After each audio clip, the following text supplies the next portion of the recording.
Hey everyone, and welcome to Her Story, or Her Story Community Voices. I'm Taylor Ford, and I am back with another great participant in our podcast experiment here. You met her in our first episode. She is the woman who spearheaded this whole project, and I've been dying to talk to her because she is a fountain of wisdom and knowledge and experience that I think is integral to both where we are as a country right now and just the woman's experience in general. So, without further ado, I would like to introduce Rena Guerinot. Hello. Thank you so much for agreeing to do this. Thank you. Very glad to be here. So, one thing that our listeners might notice right away is that we have two very different accents. Sound very country. Rena does not. And I'd first like to ask you, where exactly are you from? I'm originally from Greece. And Athens, correct? Outside Athens, yes, the suburbs of Athens, northern suburbs. Gotcha. Makes a difference with the suburbs. Oh, yeah. Because some of the suburbs are in closer to the water than others. Some are a little bit closer to the forest than others. And the experiences in the different suburbs, although they are so small and so close to each other, can be very different. Did you grow up on the waterfront side or closer inland? I did not grow up in the water, close to the waterfront side. We had a summer house close to the water, but not the Athens house. When I was approximately closer to the end of my elementary school, my parents had the opportunity to get a lot where they decided to build. It was close to the water. You couldn't see the water, so it's not waterfront, but we could, as kids, we could walk or bike to the water. And then they decided they were going to get it, and they were going to build a house. The interesting part is the difference between my parents. It was an amazing opportunity, and didn't have the cash to buy it. So the opportunity was that because it was for government employees, my parents were not, but grandfather was going to, instead of him buying it, he was allotting it to us. But it was going to be a loan. So they would have to have monthly payments. And my father always hated loans and monthly payments. He didn't like that. And he said, no, we're not doing it. And my mother goes, oh, yes, we are. and we did, apparently. Of course, he built the house with my uncle, two uncles of mine, and started with one room. And that one room was everything. It was the kitchen, not the bathroom, but the kitchen, the bedrooms. And eventually he kept on adding, and eventually we had 2 rooms, kitchen, and a bathroom. Yeah, amazing place to grow up and spend the summers. I can only imagine. That's one of those funny things that I don't think people consider how universal some experiences are depending on where you live, because that was the house that my mom grew up in as well. It started as a one-room house that her dad started to build, and they built onto it. And then when my parents got married, they moved back into that house at some point because my family just kind of rotated out of the family houses. And then when I was born, they added onto it some more, added a kitchen to it, added a laundry room to it, and just more and more rooms until it was finally livable for 3 people. And it's so good to hear that same thing happens in Greece. I'm sure it happens in any other country, and we just don't think about those experiences being universal. It makes you learn how to be patient, and that it is okay to wait a little bit for something that you want. That's not that instant gratification, that it brings actually more of a pleasure if it is something. Yeah, we have the phrase of building a foundation, but we don't really think about what that means or even the logistical, literal version of building a foundation and building something from the ground up. Yeah. It sounds like you loved growing up in Greece. I did. For the most part, I did. There were things that I did not like, of course, but gave me an opportunity to voice my opinion and say, and you never are 100% satisfied with anything, and that is a good thing. That is wonderful. That's how we make progress and we grow. But there were several things. My family was very unique. I did not grow up in a traditional Greek household that a lot of my girlfriends and boyfriends as friends grew up in. Mine was a little bit different. It was more progressive. None of my friends that I was very good friends with, and I visited on a daily basis. We spent time in the neighborhood, and we would just walk and do homework and then play. They were not expected to have an opinion. And I was very encouraged to have an opinion at the dinner table when we had gatherings. And in Greece, we are Greek Orthodox, the vast majority. Even to this day, that there are so many people coming from other countries with bringing different religions, the vast majority of people, it has official language and official religion as well. So we celebrate name day. We are baptized on the name of a saint. And every saint has a name, a day, in the 365 days of a year. And some of us share, but some of us do not share. And those name days are more important than birthdays. So people will show up at your house unless you were to call them and tell them, I'm not going to celebrate my name day.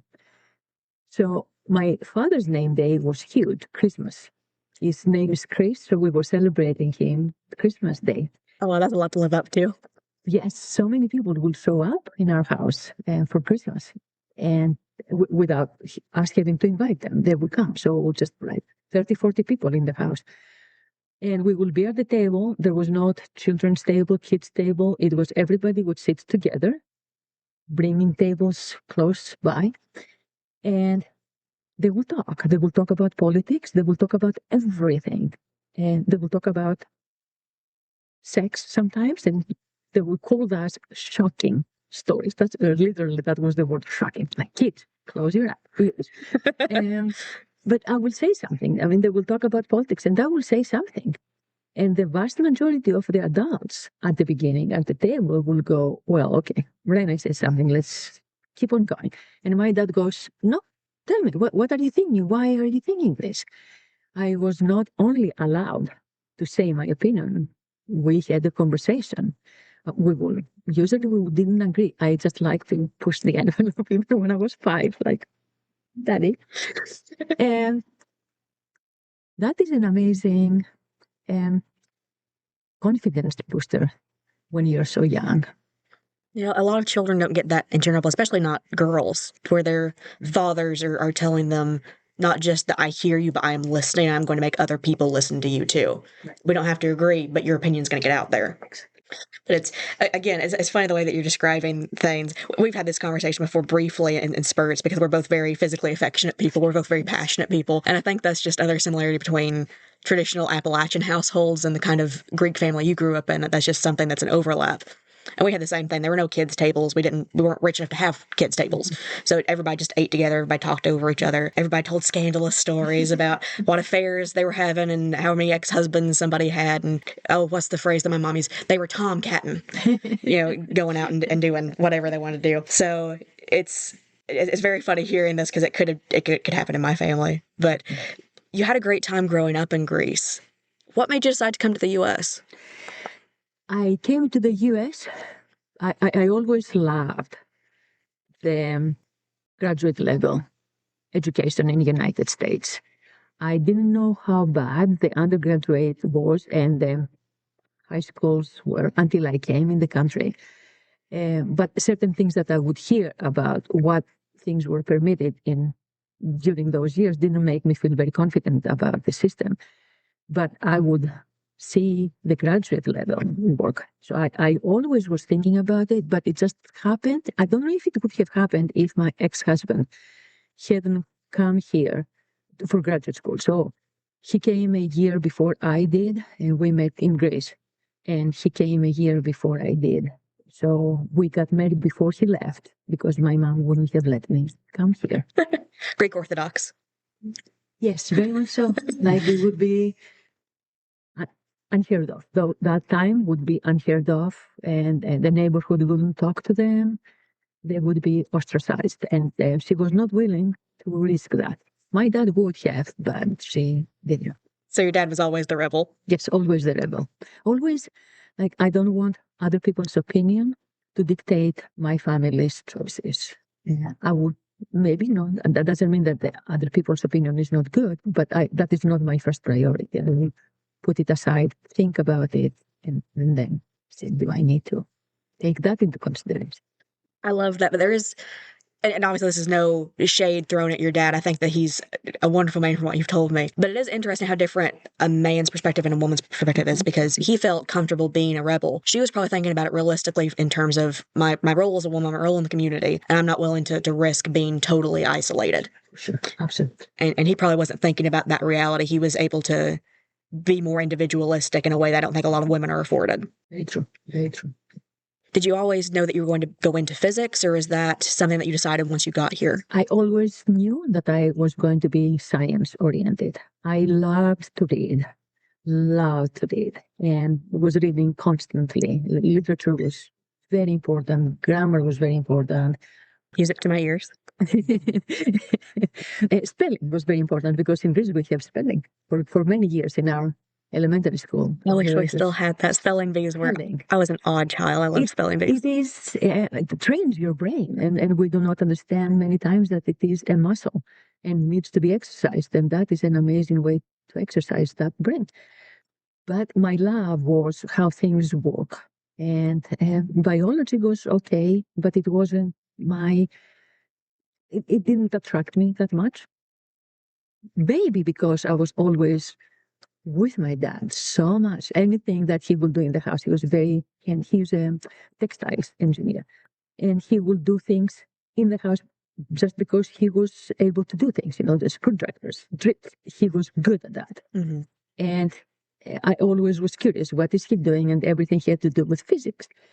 A lot of things had to do with physics, with science. And the Greek system for university is very different than the American system, extremely. It's a small country, does not have the ability to get all the kids through the university. Really? Is it like a ranked system? Do they Yes. drop people? Mm-hmm. Yes. So what is happening is each school, and I'm talking about each college. Yeah.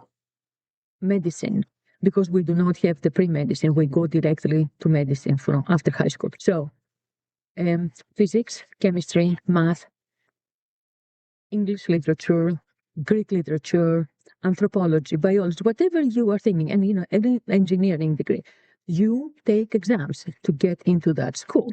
But when you apply and you put your papers together, you put down the preference of those schools.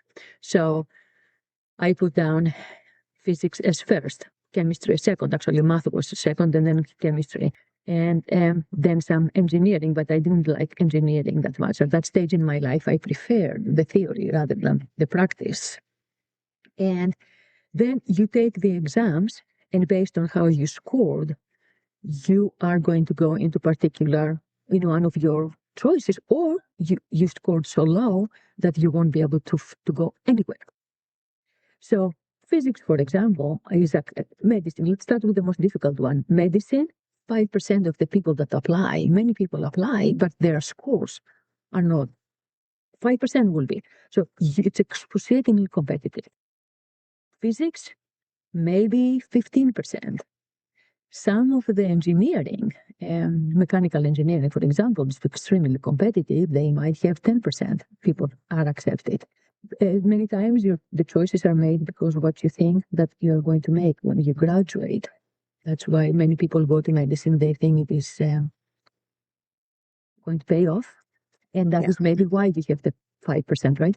But what happens is that overall, out of the graduating class of that year, you are not going to have 100% of them going under no circumstances to the university. You are going to have maybe 30% of that. And the rest of them will be absorbed either in trade schools, or some of them will go overseas, and some of them will try again next year, because we have that option to try again next year.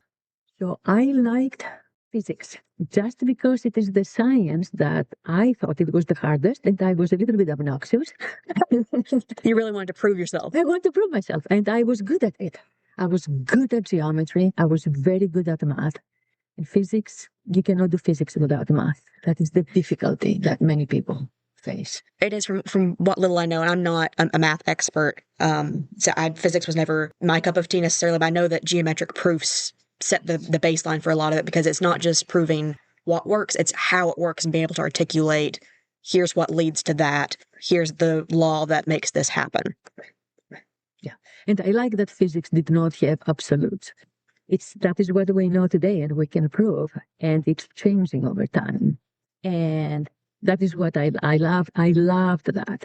And I had a very good physics teacher in high school. Very, very good.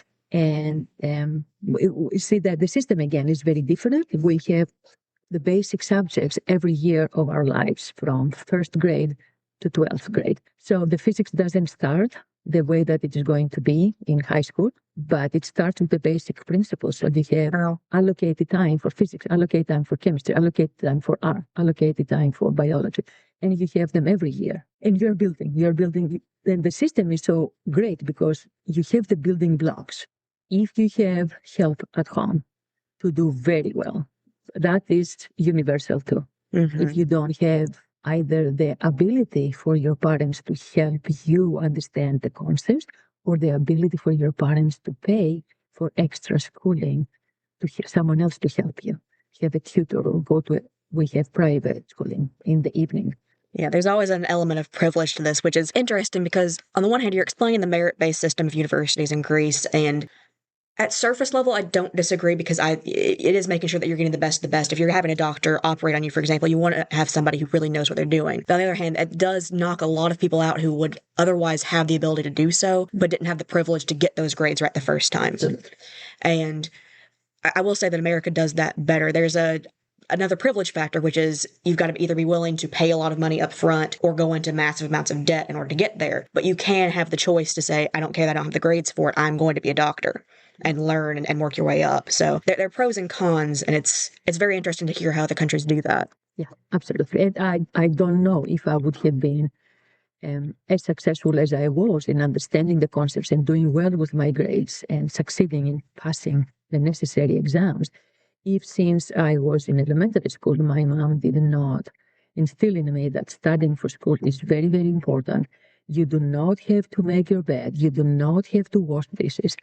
This is your job is to bring A's. And I'm perfectly fine with that. And I will help you in any way I can. And my father, almost every single day coming back from work, sitting down with me and looking at my homework to make sure that I did it right. My mother would make him do that, actually, but he enjoyed it. He loved it.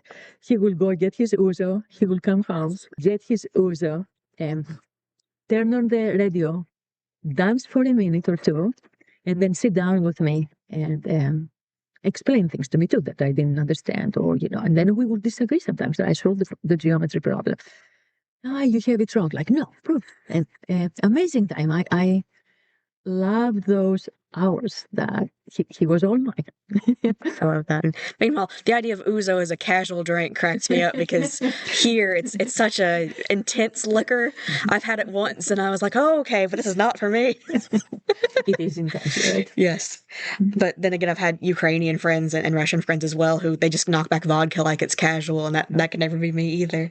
But it's interesting you mentioned about having that moment with your dad, or having those moments with your dad where he was all yours focused on you and able to answer the questions that you had, and also pose questions to you to make you think outside the box and be able to buckle down and say, here's what I believe, even if it's about physics and something that you can theoretically prove, to go, okay, prove it to me. I think that's an important thing that everyone needs to be taught, not just to believe on your own and to have your own opinion, but to be able to express that to someone else in a way that they will understand. It's very difficult when you're young to understand the value of this. You feel that he doesn't believe in you, that you have to prove yourself and why you're my dad. I'm supposed to do everything perfectly right. Mm-hmm. Look at my mom. My mom doesn't criticize me. I'm her angel. Yeah. You realize it eventually. I realized it after high school. I treasured as I said, our time together, but I didn't realize how valuable that was. And it's a different way of showing love, and that's the other thing. Kids don't always understand it. Parents don't always articulate it well either. That's not because I'm criticizing you as a person. It's because I want you to grow. And meanwhile, your mom was more of a nurturer, and she just wanted to make sure that you knew that you were loved and accepted regardless. How do you think that those different parenting styles shaped you as a person? And what other elements of your parents' teachings do you think most impacted you? the main thing was that no matter what I did, and I knew that if I did something bad, my mom would kill me, literally kill me. There was no forgiving. Mm-hmm. And one time I went to school without doing homework and I had forgotten it, completely forgot. I came back with a 0 and I tried to hide it, but she saw it. And she literally almost killed me. Everything that they did, all criticism, everything, that the trips we took, there was never a doubt in my life that they loved me and they wanted the best for me. Something that they did, I do not know how it happened, but the moment that I had my first child, I was so extremely scared because I didn't know how was I going to do the same thing to show my kids that no matter what, I will yell at you, I will spank you, I will push your time out, but no matter what, you're loved. But these are, the boundaries. This is where you need to operate. This is a society. I don't know. I do not know. My mom grew up without a mother. Grew up really without a father. She had no way of, she had to figure out everything herself. And she was an amazing mother without a role model. My father did not grow up with a father because his father died during the Second World War. And he was very picky with his food, and there was no food, no nourishment, and he literally died from starvation. He was raised by his mom. Yeah, he was raised by his mom, an excruciatingly strong woman, and raised 3 kids on her own during the German occupation. 2 boys and a girl. And I think my father was the oldest, for sure. Then it was his sister, and then it was his younger brother. So all 3 kids went through the German occupation. My father had to go. He was a very strong guy, and he had to quit. There was no high school. The schools closed. So he went to work for the Germans because that's the only work that existed in the mines. And they were lucky from that perspective because the Germans wanted to keep the workers healthy. So he was bringing milk home. Not everybody had milk at home, but he wasn't sold when his father died because we were under German occupation for several years. And one day he had a little bit extra money and he saw someone selling peaches. And he bought, in a bag, he bought the peaches. And he comes home and he gives them, with all he was so happy, he gives the bag to his mom and says, look, I brought peaches for Lisa. That was his sister. That was her favorite fruit. And they hadn't had them for years. And my grandmother freaked out. She goes, how dare you spend the money? I mean, we have other things that we need to spend the money on. She was furious. And what did she do? She opened the door. That was his time out. We are talking about a 20-year-old man, 18-year-old man, outside the door. You are going to spend the night outside the house. That was his punishment. My grandmother was a very tough woman. I liked her. I loved her to death. My mother sometimes was very surprised that I loved her so much because she was tough. And my father stayed outside waiting for his mother. And then he goes up, he apologized. He apologized for doing that. And my grandmother always said that she felt so bad for doing that to him because he was such an amazing human that he never said, I'm going to go. He said he didn't go to spend the money on drinking. He didn't go to party with his friends. He would bring the money and he saw peaches and he brought it for his sister. And he was waiting outside for hours to be let in the house. That was my father. These stories, they love to say stories. My family loves to share those stories. Do you know how much that story made me love him even more when I realized what they were talking about? How can you become that parent? How can you become that parent? So that was the thing. My kids were born in the United States, and my parents came here for every single one of the births. They stayed before. Some of them stayed after.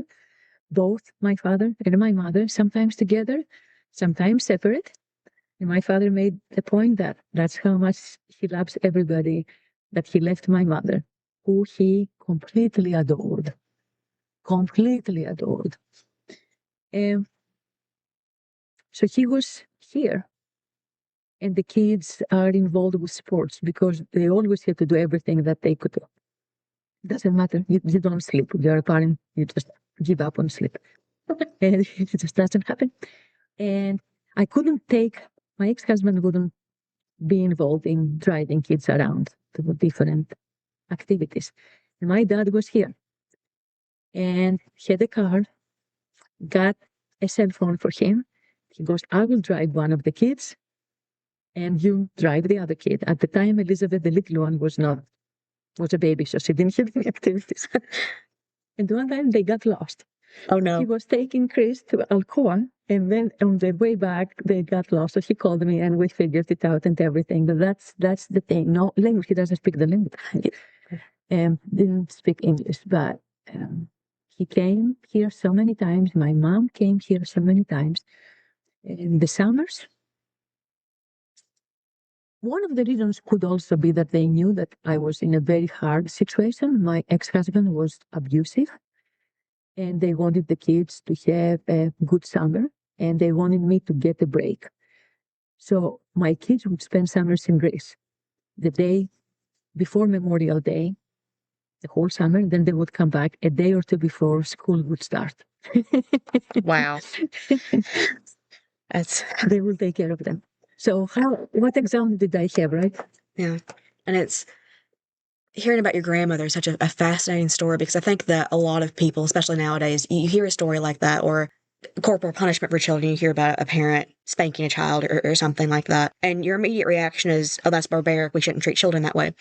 But it's a reality that I think a lot of people aren't willing to confront, that when you don't have good choices, you have to make the best of your situation. And their situation was where they were under German occupancy, and they had very little money to survive, and he was already in a privileged position, and she had to do the best she could with that situation.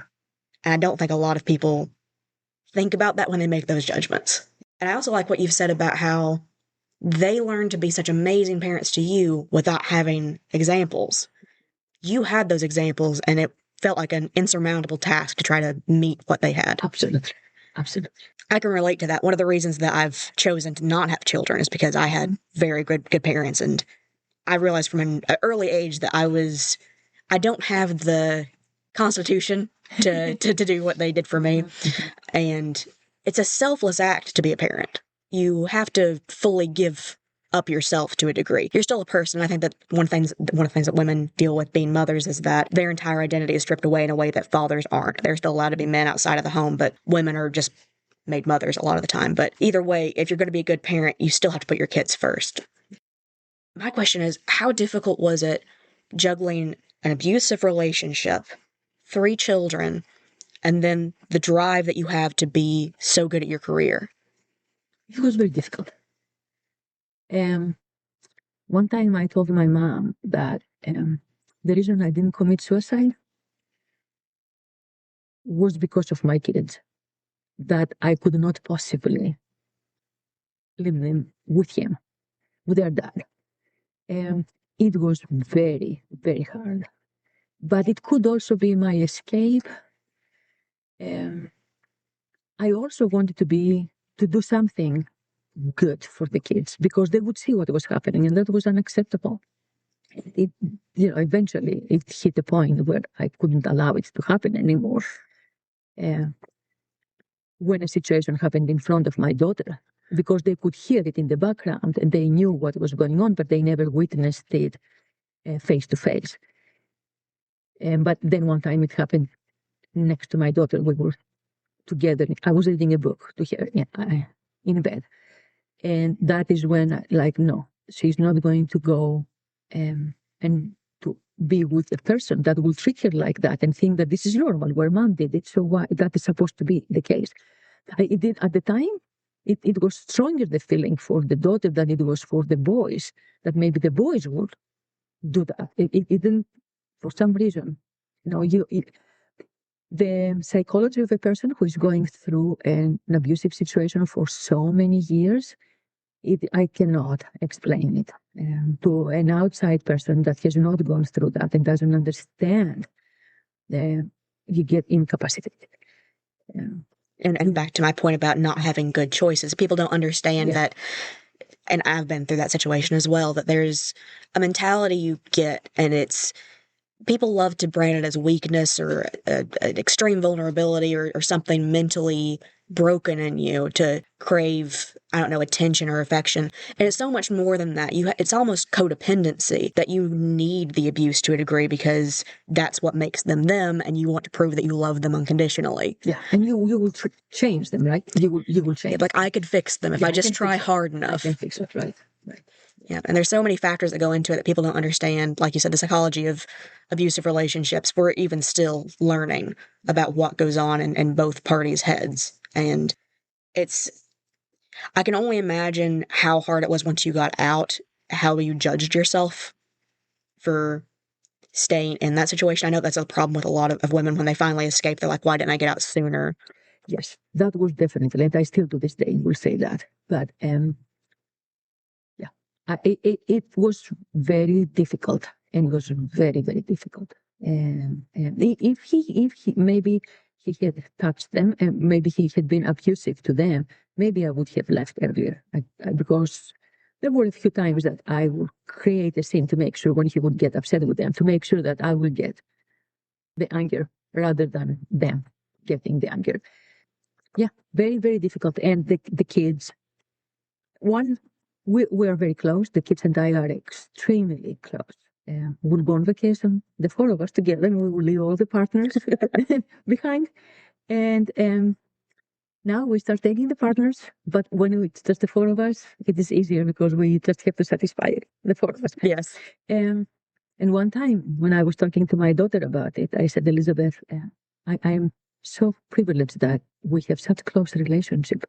And she said, Mom, what brought us together is that we have had a common enemy. She referred to her dad as the enemy. And that breaks your heart. And my father was the father that they would watch. I wanted them to see how they're supposed to behave as men and as a woman. I wanted Elizabeth to see what it's all about. I wanted George Chris to see what Grandpa was doing. They adored him, absolutely adored him too. It sounds like it'd be hard not to. Yeah. But yeah, that's the other thing is that I've seen it go several ways where children blame their parents for being in an abusive relationship. And obviously I have no judgment on any child's response to it, any parent's response to it who escaped the abuse. It's going to differ, and the way that people have accountability and the way that people address the situation, that varies from situation to situation. But I'm glad that the way that it sounds like Elizabeth and your sons as well managed to internalize the situation was not, you put us here, but more, we had the common enemy and that we had to overcome together.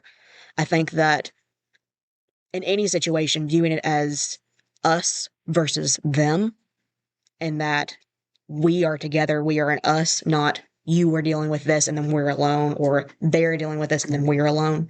I think having that us mentality is always what saves the day. That's very true. So you had 3 children in an abusive relationship, and were you teaching physics at this point, or I was doing a lot of research, and I was taking classes because my degrees were also happening while I was here. All 3 degrees happened while I had. And my first degree, I graduated with George in my arms. That's incredible. The 2 of us, I have my regalia, and he's in my arms. Yeah, it was very, very hard, and I had years of no sleep. Yeah. See, that's the thing. Selfishly, I didn't want to go into this, but this is the reason I didn't have kids. I love sleep too much. I couldn't give that up. Yeah. I'm trying to think how I want to word this question. I guess it sounds like your parents were incredibly supportive of you. Was there any point where you received judgment from them about your relationship, or were they also very understanding of the situation and knowing that they couldn't necessarily rescue you, they could only be there to support you? it was difficult for them to understand. I always was I feel, a strong person. I always was opinionated. I had opinions, strong opinions. I stood behind this. It's not new. This has been your personality since you were My 5. personality since I was 5. And they couldn't figure it out. How she wouldn't accept from us something. How could she possibly accept it? She's such a smart woman, strong, smart person. How can she be so? To this day, if you were to ask my mom, she is not able to understand it. And they wanted to rescue me. And they tried a few times. And I would always go back. I think that any parent would try. And I think your story about realizing it was enough for your kids, I think that that's another thing about parenthood, that when you do it right, at least, there are things you're willing to do for your kids that you're not willing to do for yourself. And you're willing to rescue your kids before yourself, and your parents wanted to save you from that situation as well. There's also an element where I think that there's some research that's been done recently about how abusive relationships are really just cults of two people, and the cult leader is the abuser. And there can be some more nuanced dynamics there. But speaking of cults specifically with this, there's this idea that if you're very smart or you're very skeptical or you have a firm sense of self, that you're not susceptible to being taken in by a cult. And we've proven time and time again that's not the case. The people who recruit for cults, they know how to find a weakness, because everyone has a weakness. Everyone's human. With some people, there's a logical fallacy they can't cope with. With some people, there's an emotional gap that they need bridged, or they're just at a low point and they need a community around them and they don't have it. And abusers do the same thing, whether they do so consciously or subconsciously, where that's a need that they're filling with themselves, or if that's something they consciously want to wreck someone's life because it gives them power. And I think that having you discuss your relationship is a very important thing for women to hear, because there is this myth that you have to be a weak-willed, ignorant, unintelligent woman to be taken in by abuse, and that's not the case. Right. There is a great book. I do not remember who the author is. The title of the book is, I Believe, Not to People Like Us. Yes, I've heard of that. I've not read it yet, though. Yeah. I think people would be surprised by how many women who have doctoral degrees or are high IQ by any metric or have established careers have gone through this. I mean, even just pop culturally, we think about Ike and Tina Turner. Yes. No one would have known what she was undergoing had she not come out and talked about it. And she was beyond successful. She was a household name. She still is a household name. My other question is, speaking about men dominating your life, both your father in a positive way and your ex-husband in a not so positive way. This might be a misconception on my part, so please feel free to correct me. My understanding is that physics is a very male-dominated field. Extremely. For years. It has not changed. That is all the sciences. You see a change over the decades. And in physics, you do not. Really? Yeah. Even to this day, 20%. And it has stayed like that for almost a century. It wasn't even accepting women in the field, which of course we were not allowed to go to universities, right? We were not allowed to become educated. That was in Europe and in the United States. Oh, yeah. And the United States changed faster than Europe, actually. So in Europe, women couldn't go to the university, especially in the sciences. So Second World War comes, and that helps a little bit because they could help with the studies for the atomic bomb and all of that. Since that time, more women come into the field. 20%. 20% in the majority of them degrees, bachelor's, master's, and doctorate, PhD.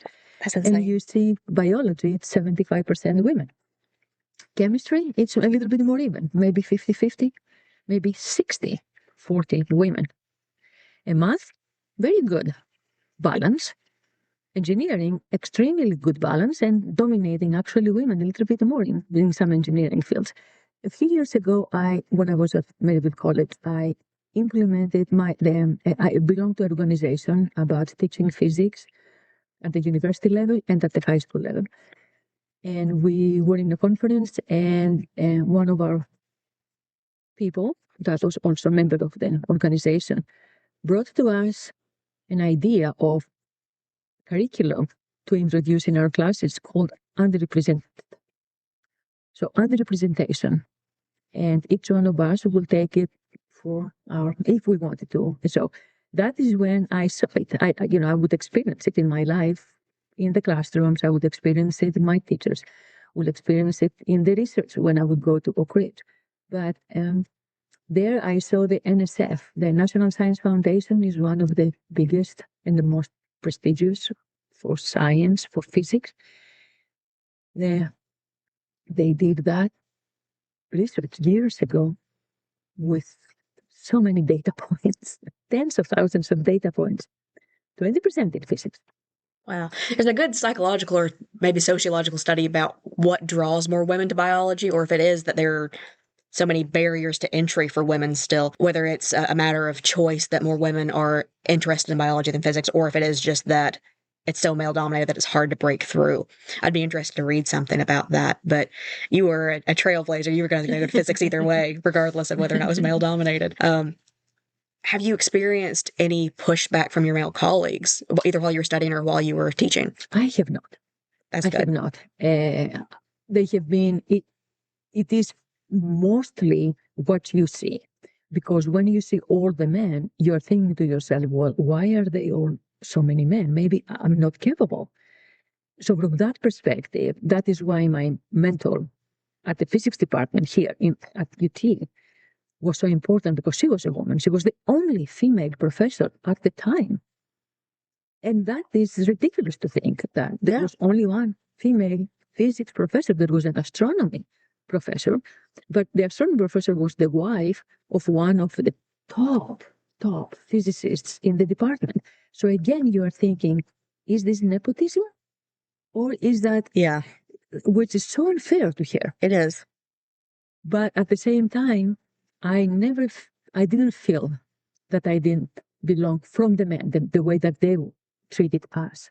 And many times you actually have not only women, but you have also men that are helping you succeed. Again, you don't see it until a little bit later. You go, this PI, which was the primary investigator in the group you were working, he helped me a lot. So it is the psychological aspect. When you do not see it, you believe you don't belong. When you do a Google search and you're looking at physicists, who is going to turn up? But male, white males. You're not going to see the women. You're not going to see a dark face. Yeah. Are any of your kids physicists or interested in sciences? No, I have. They have an engineer and a lawyer and an art historian. Very nice. Yeah, very nice.